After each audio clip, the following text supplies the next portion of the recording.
Hello friends, welcome to another video of Slides and Cells.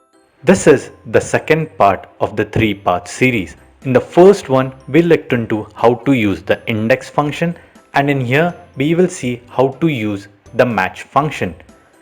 What is a match function?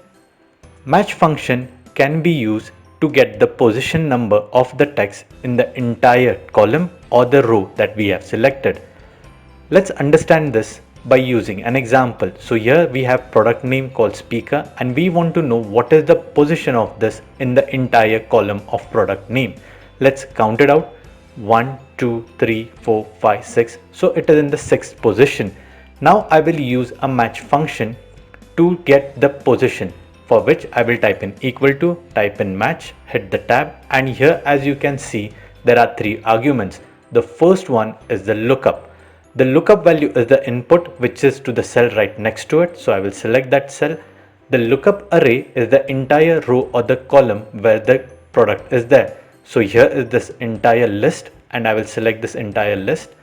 Then I will hit comma, and now the third argument is either it should be a less than or a greater than, but since it's a word we will go for an exact match. For exact match I will type in 0 and close the bracket, after which I will hit the enter and I will get the value as 6, which is exactly what we were looking for. Now instead of speaker, if I just copy pen and paste it out here and hit enter, I have got the value as 5, which is the exact position. 1, 2, 3, 4, 5. Yep, 5 is the position.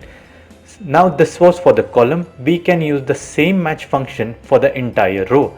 Here in the second example, you can see in the header we have price and I want to know the position. I will type in match. The lookup value is the one right next to it. The lookup array will be the entire header row, so I will select the entire header row, and since it's a word I will again go for an exact match, so I will type in 0 and then I will close the bracket and hit enter, and I have got the value as 4, and if we count it 1, 2, 3, 4, this is exactly the position that we were looking for. Now if I just change the input out here, that is instead I type in quantity and hit enter, I have got the answer as 3, and if we just look into this, this is exactly what we have got. This is the match function. In the next one we will see how to use index and match function together.